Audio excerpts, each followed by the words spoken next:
बैठते तो ये उनको आकर के चाटता, और चाटता तो ये उसको डांट देते तो ये मुंह लटका के बैठ जाता, फिर उसको जाकर के खिलाने लगते। और इस प्रकार से इनकी आसक्ति मृग के छौने में हो गई। एक दिन की बात है, मृगों का झुंड आया और यह मृग का छौना अपने सजातियों के साथ चला गया। आश्रम में ये आए, ढूंढा नहीं मिला, वो तो चला गया, लेकिन इनको लगता है किसी सिंह ने शिकार कर लिया। अब तो महाराज उस मृग के छौने के लिए इस प्रकार से तड़पने लगे, पता नहीं कौन ले गया, कैसे ले गया, कहां होगा, उसका चिंतन करते करते समाप्त हो गए, शरीर शांत हो गया। तो शास्त्र कहता है अंते मति सा गति, जिसकी अंत समय में मति जहां होती है, गति उसकी उसी में होती है। और मरते मरते इन्होंने याद किया किसको? हिरण को। मरने के बाद अगला जन्म हिरण की योनि में हुआ। इसलिए भैया ठीक ठाक बुद्धि को रखो, नहीं मरते समय जहां तुम्हारी बुद्धि जाएगी अगला जन्म वहीं होगा। हमारे यहां एक सच्ची बात कहें, अगर फोटो खींची जा रही हो, कैमरे से फोटो खींचते ना सब लोग, और आजकल तो ऐसा प्रचलन चल गया है महाराज, जिसको देखो वही लो महाराज, हैं?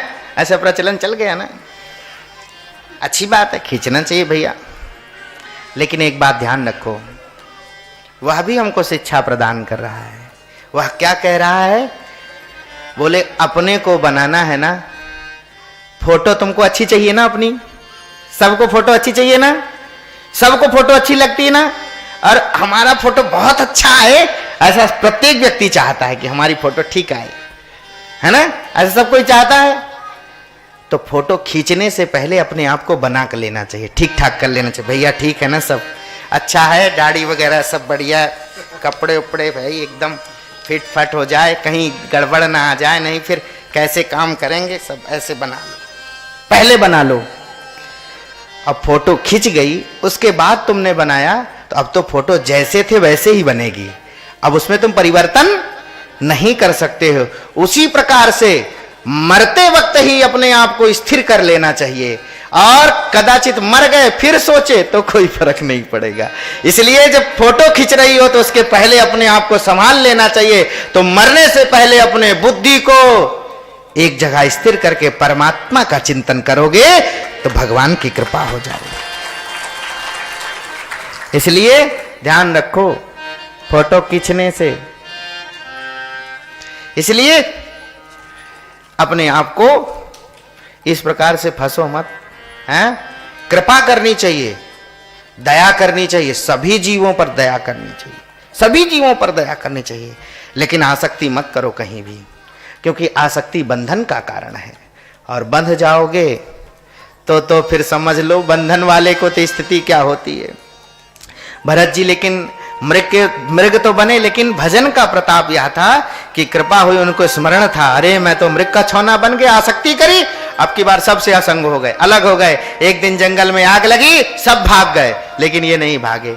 भगवान ने कृपा करी, अगला जन्म ब्राह्मण के घर हुआ, अंगिरा गोत्री ब्राह्मण के घर में जन्म हुआ। भगवान को धन्यवाद किया, बोले प्रभु अब कहीं नहीं फंसेंगे हम, अब की बार फंसे, अब खाई तो खाई, आगे खाई तो राम दुहाई, अब नहीं फंस रहे हम। चुप हो गए, बोले ही नहीं किसी से कुछ भी। पिताजी सोचे बढ़िया अच्छा हुआ, चलो पंडिताई संभाल लेगा, पुरोहिताई संभाल लेगा। बड़े हो गए महाराज, पिताजी ने यज्ञोपवीत संस्कार कर दिया, बोले मंत्र सुना देना। बोले अगर आज ये मंत्र सुनाया तो कल कहेंगे सत्यनारायण सुनाने जाना, फिर ब्याह पढ़ने जाना, फिर बांध देंगे, इसलिए कुछ बोले ही नहीं, कुछ सुनाए नहीं। पिताजी कहे जड़ है, जड़ ही है, मूर्ख है, इनका नाम जड़ भरत हो गया। भाइयों का विवाह हुआ, अब इनसे कौन ब्याह करेगा, भैया किसी काम के ही नहीं है।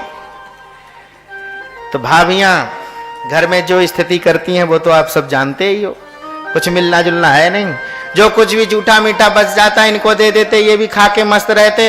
एक दिन भाभियों ने कह दिया भाई ये पड़ा पड़ा खाता रहता है, आप सब इतनी मेहनत करते हो, इसको भी ले जाओ खेत में काम कराओ। बोले ठीक है। बोले भरत तुम भी चलो। बोले ठीक है भैया चलो। खेत में काम कराने के लिए ले गए, लेकिन उन्होंने सोचा अगर आज काम कर दिया ना तो कल फिर कहेंगे ये करो, तो फिर फंस जाएंगे। इसलिए कोई काम नहीं करते ये। ऐसा हमने देखा भी है, लोगों से कहो भैया आप ये काम कर दो, बोले ठीक है, ऐसा काम बिगाड़ करके आएंगे कि दोबारा उनसे कहो ही मत। ऐसा काम बिगाड़ देते हैं वो कि दोबारा उनसे वो अपना पल्ला पहले ही झाड़ लेते हैं, अपना पल्ला पहले ही झाड़ लेते हैं कि अगर आज अच्छा कर दिया तो कल फिर पकड़ा देंगे ये। तो ये समझ गए। भाइयों ने कहा भाई देखो गेहूं की खेती आ रही है, हाँ समय हो रहा है, गेहूं बो दिया, देख चिड़िया ना आए, ध्यान रखना। बोले ठीक है भैया। भाई लोग घर चले गए, सब अपने खेत से चिड़िया भगा रहे हैं। इनको दया आ गई, अरे राम राम, बोले राम जी की चिड़िया है और राम जी की खेत है, हमारा तो कुछ नहीं है, इसलिए